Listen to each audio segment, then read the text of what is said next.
Salut, j'espère que vous allez bien. Je fais enfin ma vidéo de bilan sur ma reprise d'études à distance. Donc comme vous le savez peut-être, je me suis inscrite à l'université de Toulouse Jean Jaurès pour la licence de philosophie et humanité, donc en distanciel puisque j'habite en Belgique.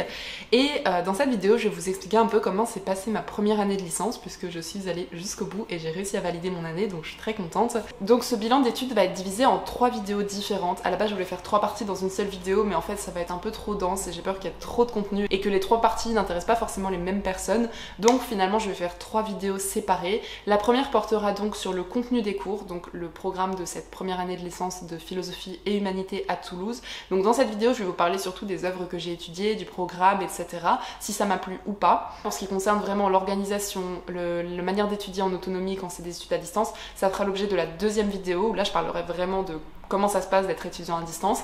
Et dans la troisième partie, je vous ferai un bilan beaucoup plus général pour vous dire comment j'ai réussi mon année. Je vais vous parler de tout ça dans la troisième vidéo. Donc, première partie, les cours. Qu'est-ce que j'en ai pensé? Qu'est-ce qui m'a plu? Qu'est-ce qui m'a moins plu? Je vais déjà vous décrire en fait les différentes unités d'enseignement. Donc pour ceux qui ne sont pas familiers du milieu universitaire, en gros, dans une licence, les années sont découpées en 2 semestres et chaque semestre est divisé en plusieurs unités d'enseignement. Donc une unité d'enseignement, ça peut être juste un seul cours ou plusieurs, ça dépend. Donc au niveau de la durée des semestres, en gros, les cours du premier semestre, c'est principalement de septembre à décembre et les partiels sont en janvier. Et ensuite, la période de cours du deuxième semestre, c'est de février à avril et les partiels commencent début mai. Donc en général, la partie vraiment où on étudie dure 3 mois et demi, 4 mois à peu près, donc c'est quand même assez court. Donc je vais vous lire le contenu de mes unités d'enseignement et des cours que j'ai eu cette année, mais je fais juste une petite précision sur une spécificité de cette licence puisque c'est pas juste une licence de philo comme je vous l'ai dit, c'est philosophie et humanité. En fait, à l'université de Toulouse, c'est pas possible de prendre philo générale en licence 1. Ils ont choisi de faire 2 parcours, donc parcours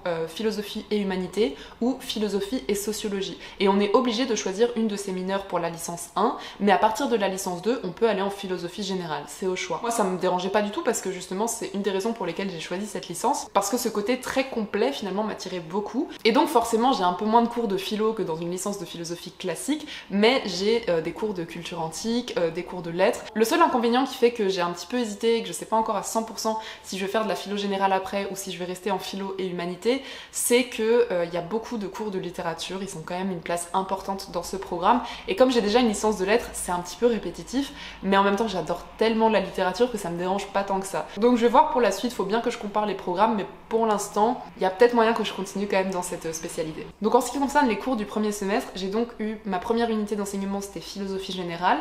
La deuxième, c'était philosophie morale et politique. La troisième unité, c'était littérature française et littérature comparée. Donc là, il y avait 2 cours dans cette unité. Ensuite, la quatrième unité, c'est langue, littérature et civilisation antique. Donc c'est au choix soit la culture et la langue latine, soit la culture et la langue grecque, donc de la Grèce antique.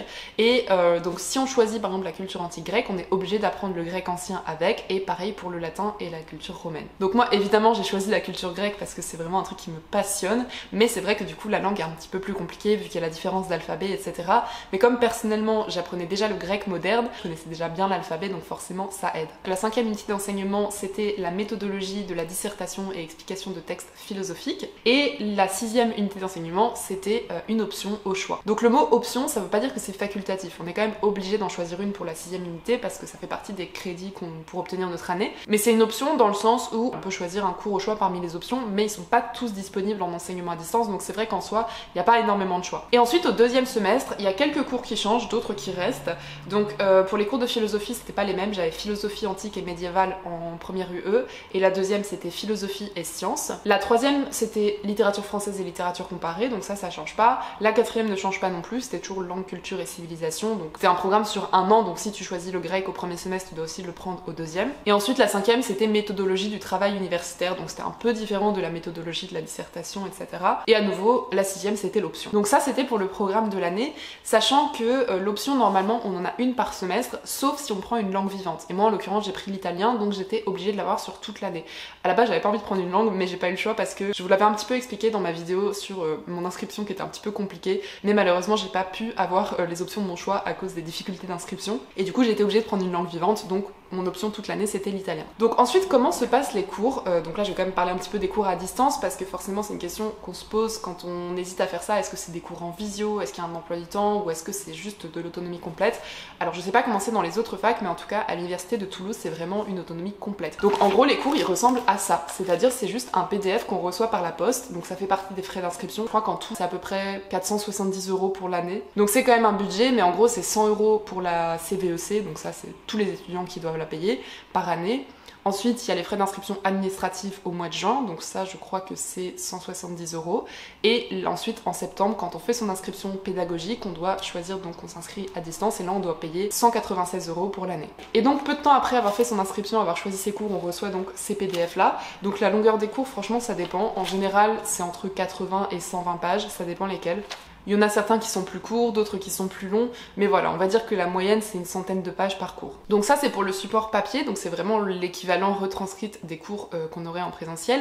Et à côté de ça, bien sûr, on a des livres à lire, donc principalement évidemment en littérature et en philosophie. Donc je vais commencer par les livres de littérature parce que c'est là qu'on en avait le plus. Donc au premier semestre, en littérature française, on a eu ces deux livres-là, donc Le Ravissement de l'Olvestein de Marguerite Duras et Mademoiselle de Maupin de Théophile Gautier. Donc c'est trop bien parce que c'est des œuvres que j'avais pas lues, malgré le fait que j'ai déjà fait une licence de lettres. En fait, il y a tellement d'œuvres qu'on peut étudier en lettres qu'il y a quand même peu de probabilité que j'étudie 2 fois le même livre. J'avais déjà étudié ces deux auteurs, mais pas à travers ces œuvres-là, donc c'était plutôt cool. Et en littérature comparée, donc là c'était une comparaison entre deux livres de la même époque, donc l'entre-deux-guerres. Et donc pour la littérature étrangère, on a étudié Le Maître et Marguerite de Mikhail Bulgakov, et un livre de littérature française qui est donc Le Voyage au bout de la nuit de Louis-Ferdinand Céline, qui est quand même une œuvre hyper connue, mais que je n'avais encore jamais lu. Ça faisait longtemps que c'était sur ma liste de livres à lire, donc du coup bah, c'était l'occasion. Donc ceux-là c'est quand même deux livres qui étaient assez volumineux, donc clairement il fallait bien s'organiser pour avoir le temps de tout lire sur le semestre et en même temps d'étudier les cours. Donc ça c'est juste pour la littérature au premier semestre. Au deuxième semestre c'était sur le théâtre, donc là forcément c'était beaucoup plus rapide à lire, c'était un peu moins contraignant. Donc c'était Rodogune de Corneille et Le Barbier de Séville de Beaumarchais. Donc on est vraiment sur des classiques du XVIIe et XVIIIe siècle. Et pour la littérature comparée, donc là c'était vraiment une comparaison entre deux œuvres. Donc c'était La Tempête de Shakespeare et Une Tempête d'Aimé César, qui est vraiment une réécriture post-coloniale de l'œuvre de Shakespeare. Pour le coup c'était vraiment de la littérature comparée, alors que le premier semestre c'était plutôt un peu une étude en parallèle de deux œuvres.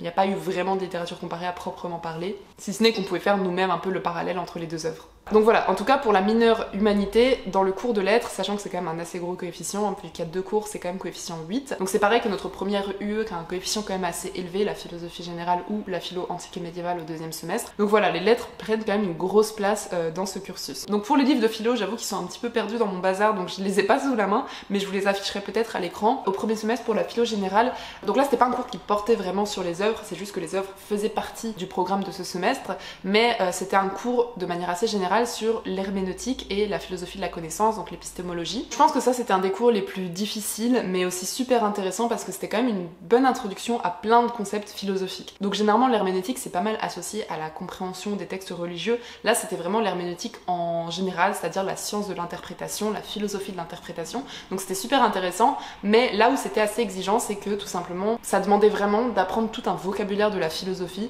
parce que ça parlait de plein de courants de pensée philosophique, le véritisme, l'ontologie, l'épistémologie, plein de thèmes philosophiques qui sont des mots qu'on connaît pas forcément quand on n'est pas étudiant en philosophie ou qu'on s'y intéresse pas directement. Et pour vraiment s'approprier ces concepts et ne pas les confondre et bien comprendre la nuance entre chacun, ça demande quand même de beaucoup se documenter par soi-même, parce que juste avec le cours on est un peu noyé d'informations, donc ça vaut le coup quand même de se faire un dictionnaire philosophique à côté. Et c'est vrai que c'est quand même assez intense parce que c'est beaucoup de concepts qui sont complètement étrangers à la vie quotidienne, on va dire. Dans ce cours-là, il y avait deux œuvres en plus du cours qui concernaient juste une petite partie du cours, donc c'était vraiment pas un cours qui était centré sur ces œuvres comme je le disais.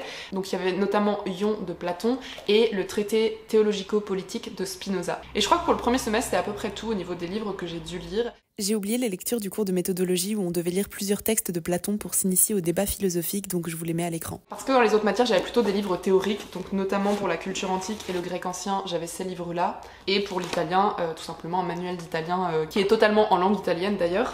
Mais du coup, voilà, je crois qu'en tout cas au niveau des œuvres à lire, c'est à peu près tout. Au deuxième semestre, on en a eu quelques autres, dont notamment le traité de l'âme d'Aristote pour la matière principale de philosophie antique. Mais du coup, voilà, je vous fais pas tout le tour parce que ce serait un petit peu long, je vais pas vous parler des œuvres en détail.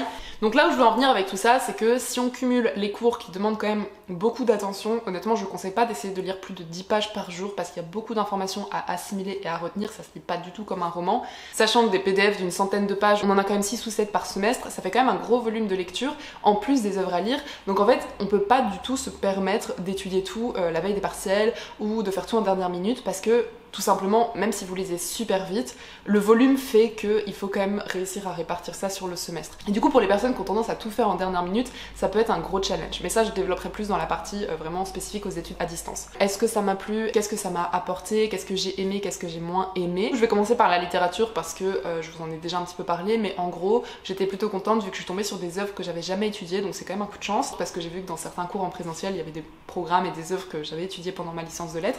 Donc ça, c'était plutôt cool, ça m'a permis voilà, d'ouvrir encore plus ma culture littéraire, donc ça c'est un truc que j'ai apprécié. Après les œuvres en elles-mêmes, j'ai pas forcément beaucoup accroché. J'ai bien aimé les pièces de Corneille et de Beaumarchais parce que j'aime bien le théâtre de cette époque-là, mais après voilà, le théâtre c'est pas forcément le plus intéressant à lire, mais ça a été, j'ai quand même bien aimé. J'étais très contente de découvrir un nouvel auteur russe que j'avais jamais lu parce que j'aime beaucoup la littérature russe, donc ça c'était chouette. Céline, comme je vous l'ai dit, ça faisait longtemps que je voulais le lire, donc j'étais contente de l'étudier, c'était super intéressant. Et globalement j'aime beaucoup la littérature du 20e, donc tout ça m'a plutôt plu. Après la littérature française, le livre de Marguerite Duras et de Théophile Gautier, j'ai eu un peu plus de mal à accrocher, mais le cours dessus était quand même super intéressant. C'est juste que Marguerite Duras, je l'avais étudiée aussi quand je faisais ma licence de lettres en Erasmus à Stockholm, et Duras, il faut vraiment accrocher au style, quoi. C'est vraiment très conceptuel, c'est très expérimental, mais voilà, ça fait vraiment partie de l'évolution de la littérature, donc c'est très intéressant. Mais c'est vrai que Duras, il faut quand même accrocher. J'aime beaucoup l'ambiance presque onirique de ses livres, il y a un côté très surréel en fait dans ses livres que j'aime bien, mais sa manière d'écrire est tellement particulière que parfois ses livres sont un peu durs à lire.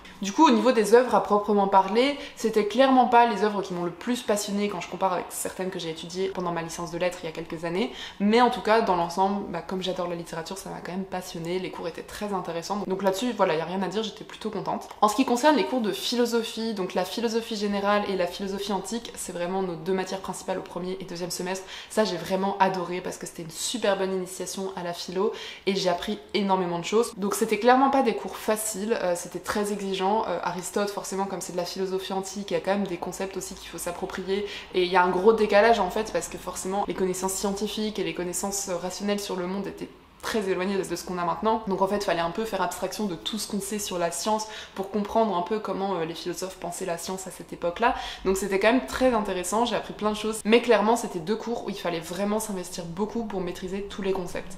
En ce qui concerne les cours secondaires de philosophie, donc la philo morale et politique et la philosophie des sciences, donc pour la philo morale et politique, c'était intéressant, il y avait des concepts intéressants, mais ça m'intéressait un peu moins dans le sens où c'était des questions très contemporaines, et c'est vrai que je préfère étudier des concepts un peu plus anciens. En fait, j'aime bien faire les choses dans l'ordre chronologique, et j'aime pas trop étudier des concepts contemporains tant que je maîtrise pas en fait les concepts qui ont mené jusque-là. Donc je préfère largement commencer par la philosophie antique et remonter dans le temps progressivement, mais du coup faire dès le premier semestre de la philo très contemporaine, ça m'intéressait un petit peu moins, mais après voilà, ça reste quand même des sujets très intéressants. Et en fait j'aime beaucoup les questions d'éthique et de morale, mais c'est vrai que j'aurais préféré étudier des philosophes plus classiques sur ces sujets-là.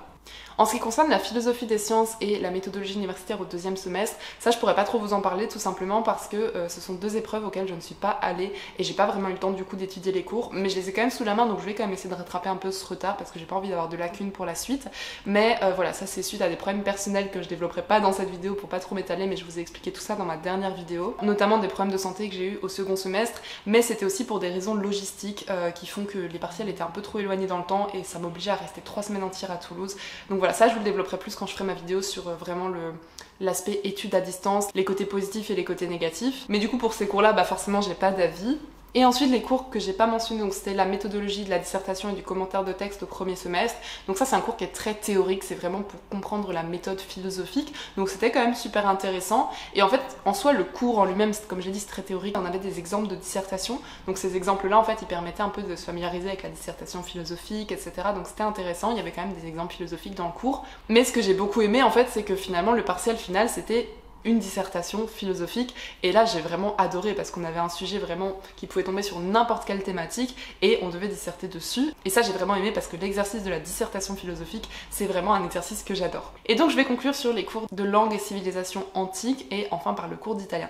Donc pour le cours de langue et civilisation, ça c'est vraiment un cours divisé en deux parties, mais du coup c'est un cours qui est un peu plus petit parce que c'est un PDF qui regroupe tout, mais par contre la charge de travail derrière est énorme, notamment pour le grec ancien forcément. Mais du coup là pour le coup c'est deux examens séparés. On a vraiment un partiel de grec ancien et un examen de culture antique. Le cours de culture antique c'est vraiment un de ceux que j'ai le plus aimé parce que comme je l'ai dit, je suis vraiment passionnée par l'antiquité grecque, donc forcément ça c'est un des cours que j'ai préféré, ça parlait de la mythologie et ensuite de l'histoire de la médecine au cours de l'antiquité. Par contre le grec c'est aussi un petit cours, mais en termes de charge de travail c'est vraiment énorme parce que c'est énormément de choses à savoir par cœur, notamment les déclinaisons, donc ça je sais que c'est pareil en latin.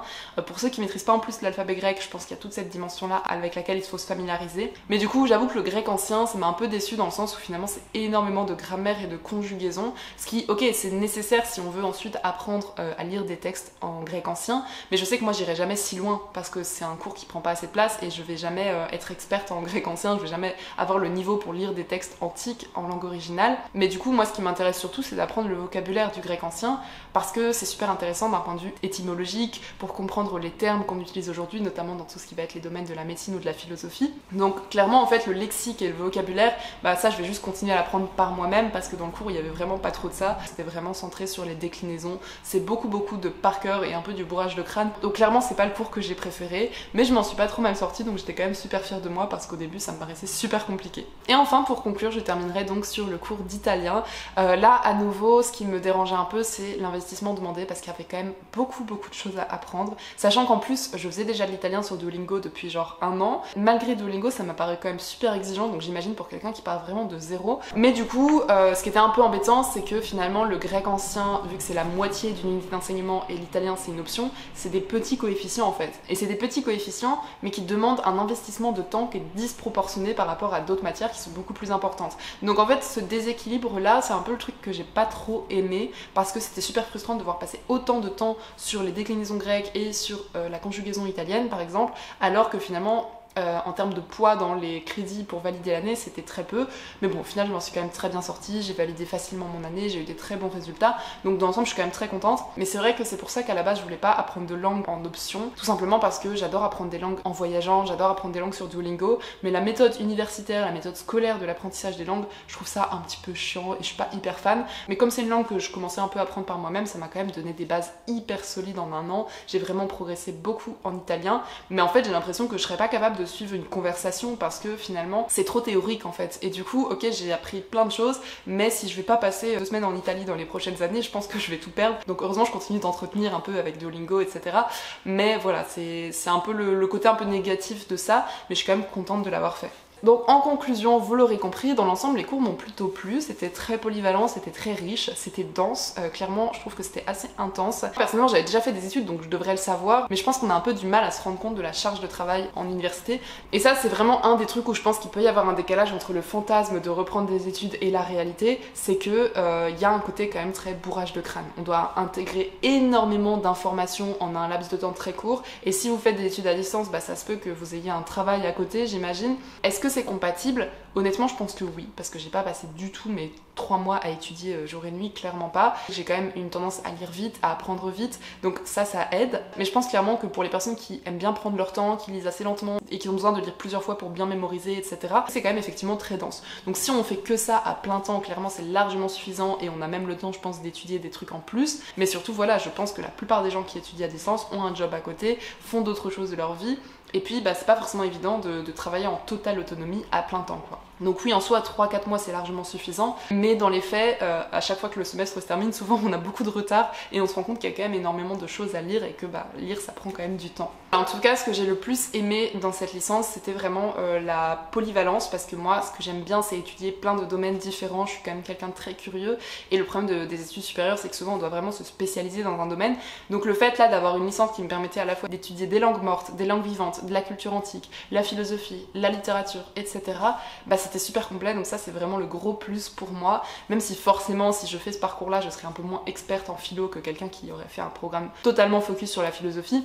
Mais voilà, en soi, je peux très bien continuer d'étudier la philosophie, ça va me donner les bases qu'il faut, et après je pourrais étudier la philosophie en autonomie, les sujets qui m'intéressent personnellement, parce que c'est pas parce qu'on aime la philosophie qu'on s'intéresse à tous les courants et à tous les auteurs, donc il y a forcément des trucs qu'on aime plus ou moins, donc ça en soi ça me dérange pas trop. Je pense que c'est quand même bien de faire ça, parce que je pense que si j'avais dû m'intéresser à la philo par moi-même, j'aurais sûrement été un petit peu perdue, alors que là ça m'a quand même donné beaucoup de concepts de base, beaucoup de vocabulaire aussi de la philosophie, qui est quand même, comme je dis, un peu obscur quand on s'y connaît pas. Donc dans l'ensemble, franchement, ouais, je suis plutôt contente, ça m'a appris pas mal de choses, mais voilà, comme je l'ai dit, c'est très dense, il y a ce côté un peu bourrage de crâne qui fait que parfois on a l'impression de pas vraiment s'approprier les connaissances et de juste les apprendre par cœur, mais ça c'est toujours le problème des études et du milieu scolaire, on va dire, et je regrette un peu de pas m'être investie de manière plus régulière pour pouvoir vraiment avoir le temps d'approfondir les concepts, avoir le temps d'étudier un peu plus en autonomie, quoi, c'est-à-dire d'aller un peu au-delà des cours, de lire des œuvres qui n'étaient pas forcément au programme et tout, pour approfondir en fait ce que j'apprenais. Mais voilà, ça peut être une leçon à tirer pour la deuxième année, je sais pas trop si je vais y arriver.